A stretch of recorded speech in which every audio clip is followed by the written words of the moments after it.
I should have probably like done this earlier, but oh, it's just because it's just really far off to the side. That makes sense. Now let's just move it. Who cares? Oh, there we go. Perfect.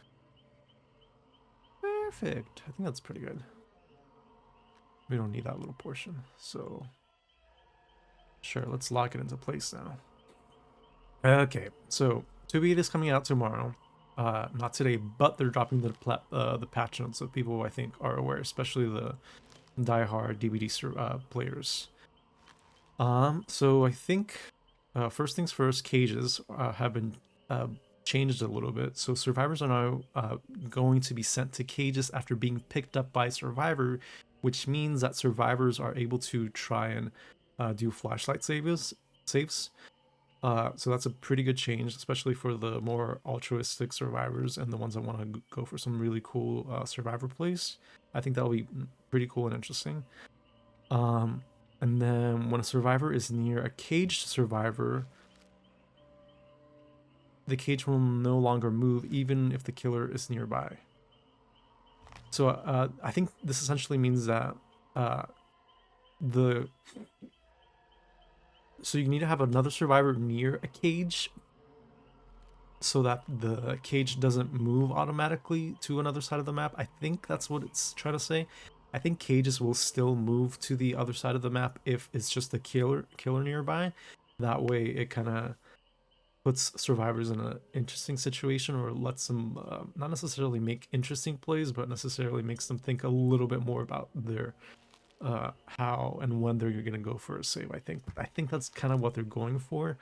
They just won't want to make it like maybe hopefully too easy for survivors to escape, but I have no clue how this is going to work out, especially for um, killers that are going to be really intending on camping and stuff like that. Okay, let's see. What else?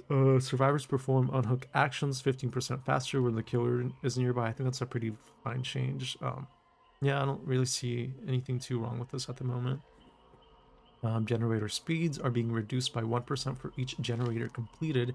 So essentially, that kind of slows down the game, I think, just to prevent the killer or give the killers a chance for them to try and salvage a game if it's going too fast.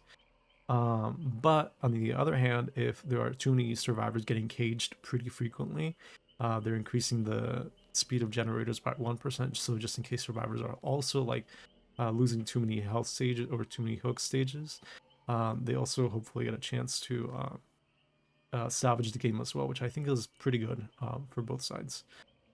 Something nice for things. I feel like they could honestly even reduce generator speeds by a little bit more, not like a huge jump, and it might kind of help keep up with the hook stages. But besides that, I don't really see sorry any huge downsides for either one. Excuse me. And then let's see. Other change was that generator auras are going to be visible to killers within 64 meters. Um, so that I think helps survivors kind of play a little more stealthily or kind of like try to orient themselves or rotate for different generators and stuff like that, just so that they can keep themselves away from the killers. Excuse me, sorry, I'm really tired. Give me 1 second.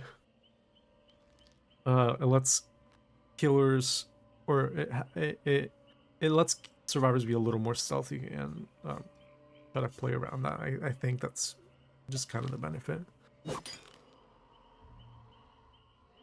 Oh my god, this is also still really hot. Oh god. Okay. Okay. Sorry. I'm not sick. I'm just a little sniffly. I have allergies. Anyways, what else? Generators being repaired by 2 or more survivors are gonna have their or the generator auras revealed to the killer, regardless of how far away the generator is. I think that's a pretty decent change. Hopefully, maybe it's just like giving killers free discordance. I believe that's the perk. I think that's fine. It's not like a huge detriment or a huge change, I think. It kind of just helps prevent generators from flying too fast, especially if you have survivors that are probably gonna have. I think they're probably making some changes to the survivor classes, so let's see what happens with those. Let's see. What else do we have? Ooh, again, excuse me. I'm just really tired. Okay. Excuse my sniffling as well. Sorry. I'm doing this live, unfiltered, unedited, director's cut. But anyways, they're adding a few new maps. Family residence. I think I'm not really too huge of a fan of family residence all the time. I think it's only because I suck at running it as Survivor, but honestly, Family Residence seems to be like a pretty well balanced map in my experience for both Killer and Survivor. It's like it could go either way whenever I go into those maps, at least from my experience. Dead Dog Saloon, honestly, love that map, both for Survivor and Killer. Um, I just think it's a fun map, all things considered, even if it's technically a killer-sided map by some comp player standards and stuff like that. Father Campbell's Chapel map is also being added, which I think is pretty fun as well. No complaints from me there. Rancid Abattoir.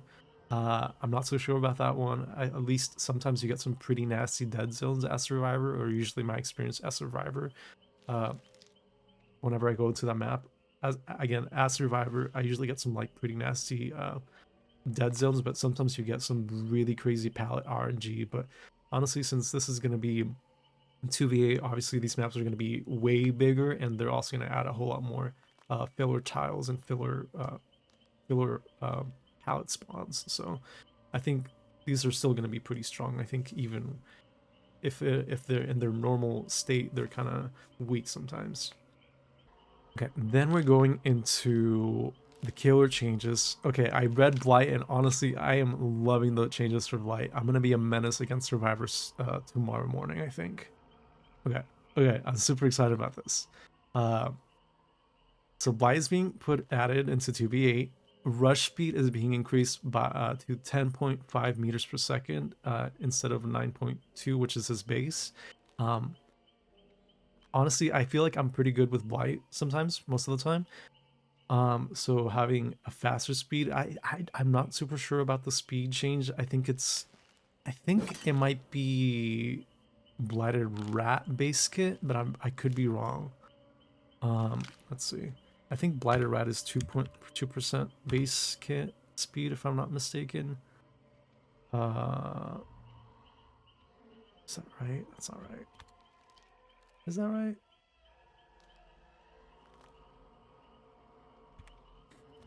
So I'm trying to do the math correctly.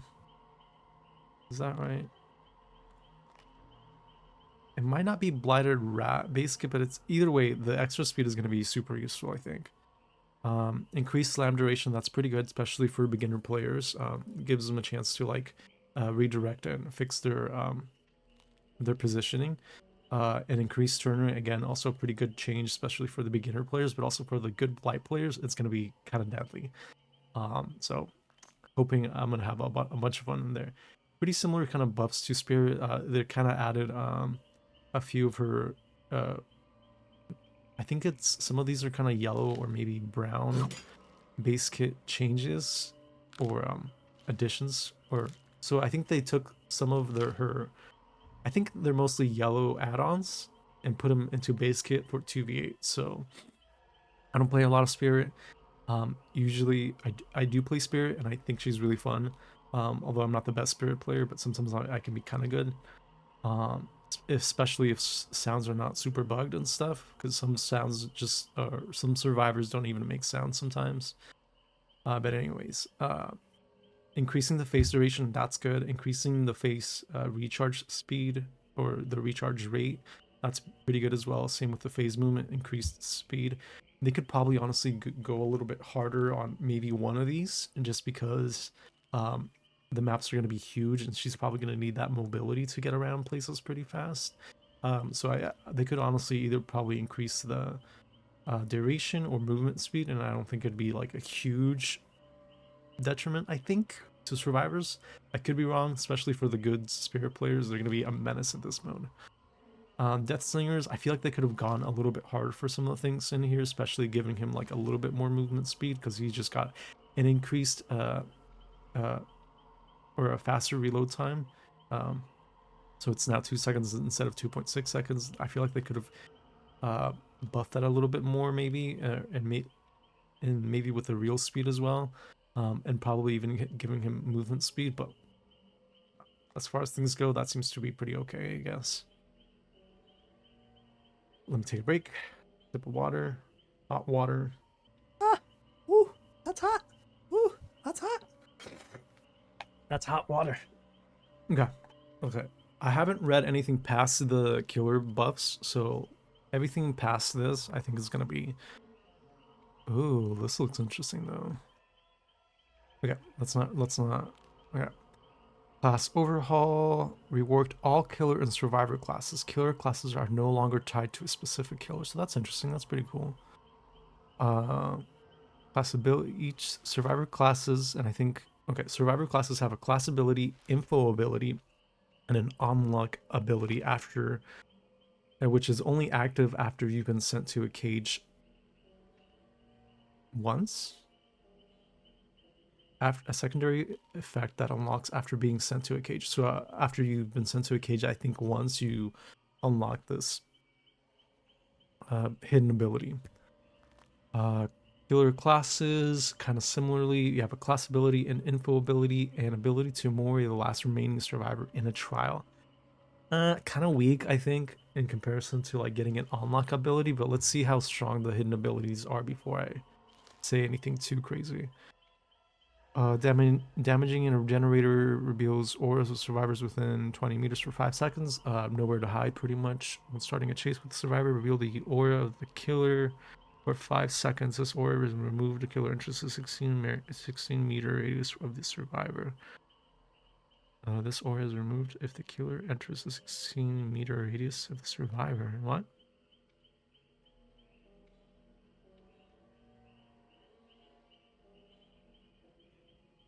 Oh, okay, that makes sense. So you as killer will have the auras of survivors when they are taking chase from from the other killer. But as soon as you get within 16 meters, that aura reading goes away. Honestly, some of these like things are super complicated. I'm actually super surprised that I'm hoping that these work as intended, because some of these things are pretty complicated with all the like variables and the what do you call it, the variables, as well as the what do you call it, all the different things that come together to make things work. I'm hoping that these work as intended again, but like sometimes things bug out, like, let's be honest. When generator is completed, survivors with no cage stages are revealed to both killers for 10 seconds. I think that's pretty good. It helps prevent survivors from completely stealthing throughout the game, so pretty fine, pretty good. Honestly, no major complaints, I think, so far. Killer classes. So let me take another sip. I've been talking a whole lot, so anyways. New killer class, the Shadow. So when you are within 32 meters of a teammate, you gain undetectable. Injuring a survivor transfers the blah, blah, blah. Injuring a survivor transfers the undetectable effect to your teammate instead. Huh.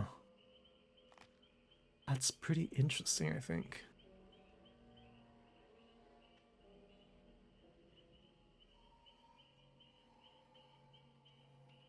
Huh.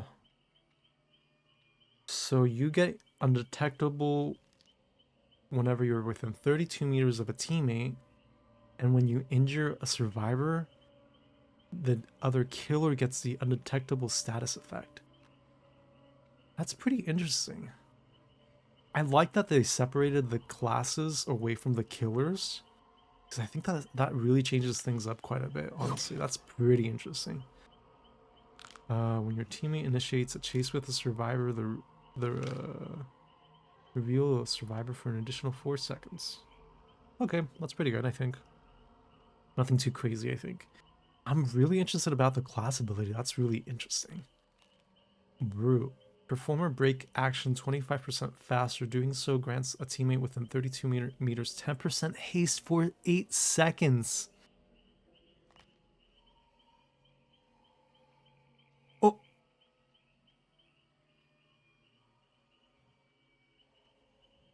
Whoa. That's kind of nasty, honestly. Like, it's not... It might not seem like a lot, but 10% haste is huge. That's like machine learning haste, if I'm not mistaken. I mean, it's 8 seconds, but still, you could do quite a bit of damage within 8 seconds, I think. I mean, and you do have a cooldown of 30 seconds, but like, I think that could still be pretty nasty. Yeah, yeah. Actually, I'm glad that the cooldown's that long, because if you were just breaking pallets back and back and back and back and forth, yeah, that's pretty nasty actually. That's nasty. I mean, this one's a little situational, a little shadow ability, but brute seems a little nasty in my opinion. So hopefully survivor skills are equally as strong. So let's see what happens. Okay, enforcer, move 3% faster when chasing an injured survivor. Oh, so that's like made for this speed. When a teammate within 32 meters hits a survivor, they are marked. Reveal for 12 seconds. Putting a survivor to die grants their teammates 60% lunge for increases. Okay, I mean, that's okay, I think. Nothing too crazy. A lot of these just really want you to play together with another killer, which is I think is like the benefit of like the 2v8 mode. Although like getting pincered attacked by killers can be a little frustrating, like in my opinion. So it's gonna suck, but yeah, this just really wants survivors to really. I think in 2v8 you kind of almost wanna be paired up with another survivor at all times. I think now that I'm thinking about it, if you're gonna get paired up with a killer or pincered attack by killers, I think you should also get paired up with another survivor, either to take a hit or to have their class ability be used in order for you two to escape chases. So I think that should be probably the meta, at least as far as I'm seeing it. But let's wait till we get to the survivor classes and see how things are actually gonna work out when you're with other survivors and stuff. This one's kind of okay. This is probably gonna be one of the weaker ones, at least out of the first three. But let's see. Pretty similar ability to the other one. The other one grants you an increased range, while the other one increases the duration of your aura reading. Fearmonger, while unseen, gain a 5% haste when injuring a survivor more than 60 meters from your teammate. They gain 10% haste for 10 seconds instead. Wait, sorry. So while you're not seen, so if you have like stealth, not undetectable, but I think when you come out of like, I don't know actually how this works. I'll see how this works, but this one's a little weird. I think this just means while you're not being looked at by another survivor, but I could be wrong. When injuring a survivor more than 16 meters away from your teammate, they gain 10% haste for 10 seconds instead. This ability has a cooldown of 30 seconds. That's actually pretty nasty as well. Like, this makes it so that you don't have to work together with your teammate, your killer teammate, but they still get a pretty nasty effect, I think. And when a generator is completed, reveal the aura of survivors with no cage stages for an additional 4 seconds. Okay, that's not terrible. Honestly, pretty interesting changes. I'm really interested about this one. I still think this one's going to be the weaker one, the Enforcer, and Fearmonger is going to be kind of nasty for like getting survivors to scatter in situations. Probably it's going to be super nasty on Wraith, if I had to guess. Probably Wraith and maybe Blight and Spirit. So I think they're probably going to be the ones that benefit the most from this class. Yeah, I could see that. Okay. Medic. You and other survivors within 50% heals. Blah, blah, blah. When your ability is fully charged, press the active ability. Whoa, that's crazy good. Sorry, that was probably super loud, but like, that's really cool, actually. That's like, wow. That's actually a really cool ability. Like, I'm actually super happy about that change. Revealing the aura of injured survivors. While injured, your scratch marks are suppressed and your aura is revealed to all other survivors. Honestly, pretty good changes, honestly. So your class ability, I think you have to like get it to completely activate, like, I don't know, maybe like Lucky Break or something like that, or like Second Wind. Um, so honestly, that's pretty cool actually. Like you can heal survivors at a 50% heal bonus, which is not nothing to laugh about. It's pretty good.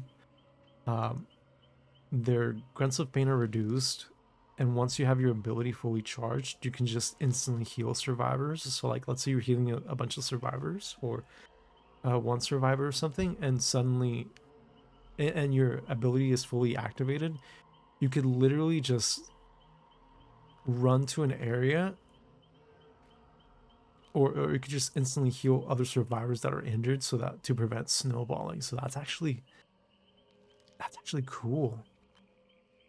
I love that one. Actually, I'm gonna probably play this class quite often. I'm probably gonna get a decent value out of this one. Honestly, pretty good change. I think this is the same from the previous edition of 2v8, so nothing changed too much from that. And once you're caged, whenever you're injured, your scratch marks are suppressed. So that's a crazy change. It just makes it so that you are like the rock to your survivor teammates, so that hopefully whenever you're injured, you can prevent things from snowballing out of hand. So honestly, pretty good, I think. And your aura is revealed so that you guys can hopefully reset if needed. Yeah, I love this class already. Okay, let's see. Scout.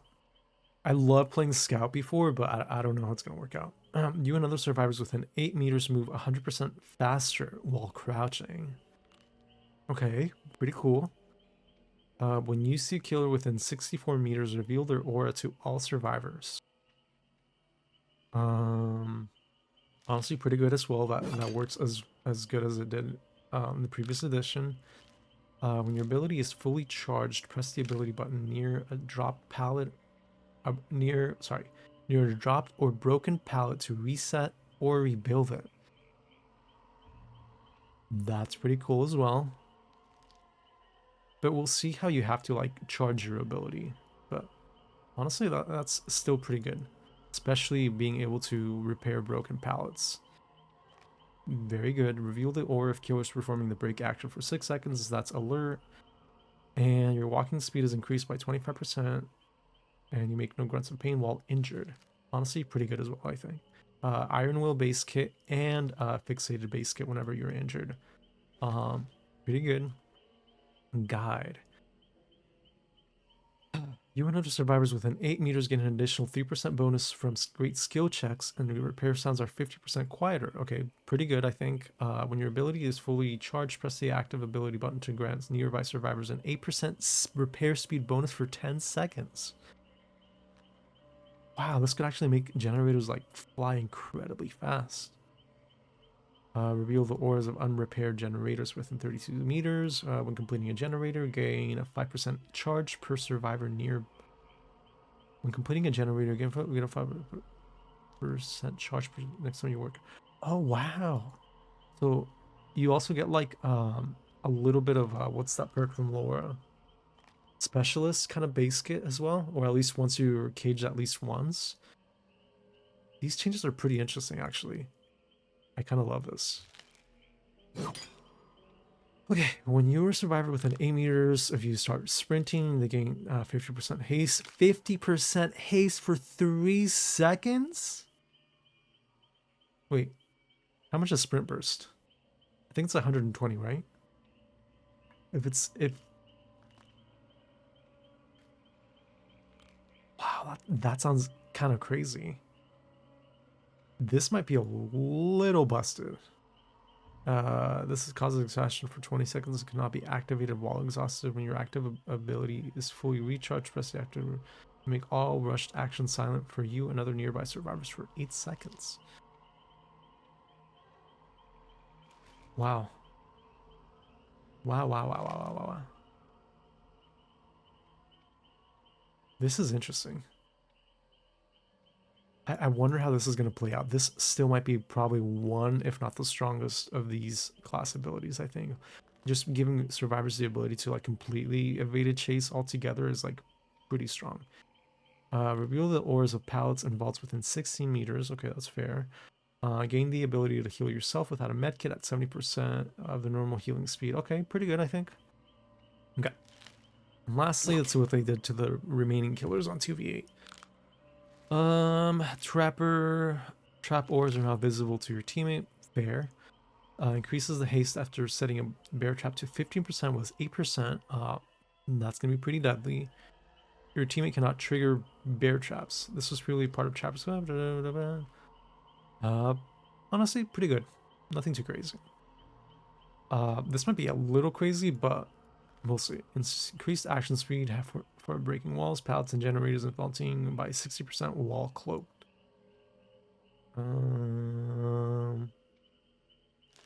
Oh, okay, that's pretty good. Chainsaw will not now instantly downs healthy survivors. Um,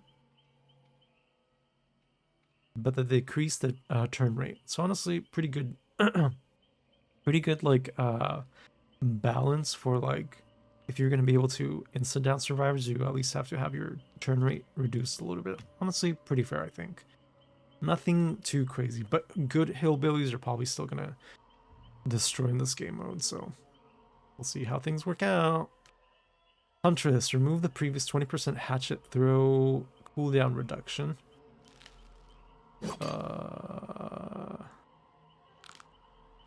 That's pretty good. I mean, it's good for survivors, not great for Huntress, but honestly, Huntress could still be pretty deadly still, I think. So again, we'll see how that works out.